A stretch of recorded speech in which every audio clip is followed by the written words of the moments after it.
একদিকে ভয়াবহ যুদ্ধ আর অন্যদিকে ধ্বংসের প্রহর গুনছিল পুরো একটা অঞ্চল।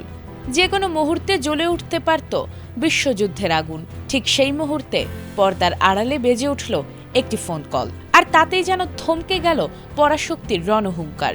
এরপর থেকেই জোরালো প্রশ্ন উঠছে ফোন আলাপের ভেতরের খবর নিয়ে, যা রাতারাতি বদলে দিল ট্রাম্পের সব হিসাব নিকাশ। মার্কিন গণমাধ্যমের তথ্য অনুযায়ী ওয়াশিংটন ও ইসরায়েল যৌথভাবে ইরানের জ্বালানি অবকাঠামোতে হামলার চূড়ান্ত প্রস্তুতি নিচ্ছিল।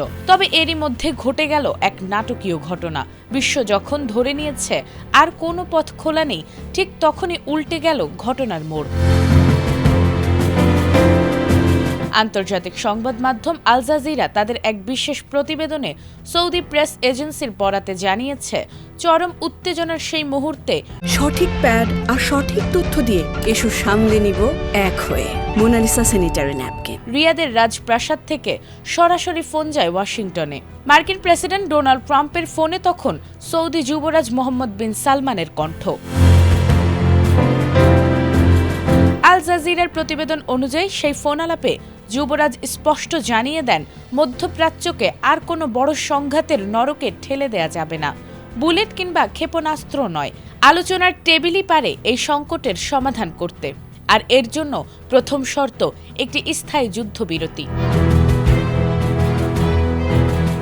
এরপর যুবরাজের সেই কূটনৈতিক চাল কাজ করল জাদুর মতো।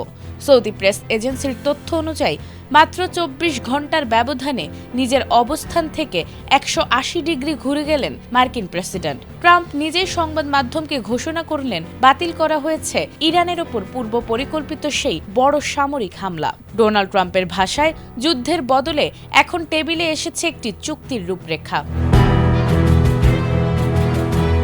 একটি ফোন কলেই বদলে গেল বিশ্ব রাজনীতির গতিপথ। তবে প্রশ্ন থেকেই যায়, এই সাময়িক স্বস্তি কি মধ্যপ্রাচ্যে স্থায়ী শান্তি ফেরাতে পারবে, নাকি পর্দার আড়ালে তৈরি হচ্ছে নতুন কোনো সমীকরণ? নাজমুন নাহার জান্নাত, এটিএন বাংলা।